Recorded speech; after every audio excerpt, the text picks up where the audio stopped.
आज सकाळी उठल्यानंतर सुद्धा तोच प्रश्न, नाश्त्याला काय करायचं? सगळ्या बायकांच्या डोक्यात चालणारा हा विचार, होय ना? तेवढ्यात आठवलं आपल्याकडे सुके बोंबील आहेत, मग आज झणझणीत सुक्या बोंबलांचा रस्सा करूया. मग काय, लगेच तयारी सुरू. कांदा, बोंबील, टोमॅटो, मिरची, कोथिंबीर सर्व काढून घेतलं आणि पटापट चिरून घेतलं. आमच्याकडे जास्त करून नाश्त्याला भाकरीच खाली जाते. कांदे पोहे, उपमा, शिरा ह्यानी काय पोट भरत नाही. मग असं भाकरी आणि सोबत चपाती किंवा असं काहीतरी भारी नाश्ता करावा लागतो.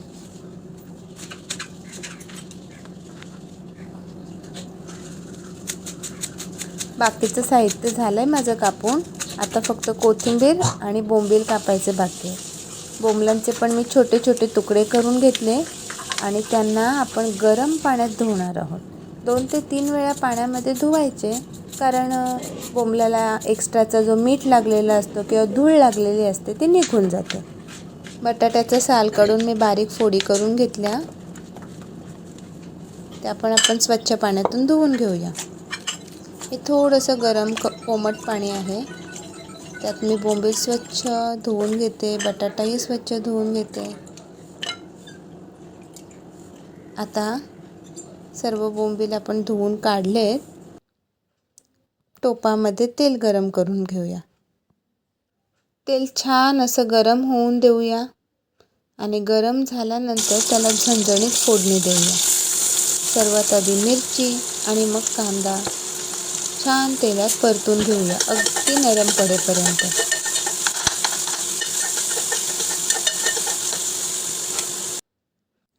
कांदा हळूहळू ट्रान्सपरंट व्हायला लागला आहे, म्हणजे तो छान शिजलेला आहे. आता लगेच आपण त्यामध्ये थोडीशी हळद, थोडंसं लाल तिखट घालून घेऊ. त्याला छान तेलामध्ये परतून घेऊ. त्यामध्ये टोमॅटो घालू आणि मग आपण धुवून ठेवलेले बोंबील आणि बटाट्याचे काप त्यामध्ये घालून देऊ. बटाटा शिजण्यासाठी थोडंसं हलकं पाणी आपण त्याच्यामध्ये टाकू आणि छान बटाटा शिजेपर्यंत 10 मिनटं आपण त्याची उकळ काढून घेऊ. हे बोंबील शिजताना किचनमध्ये छान बोंबलांचा सुगंध सुटलेला आहे.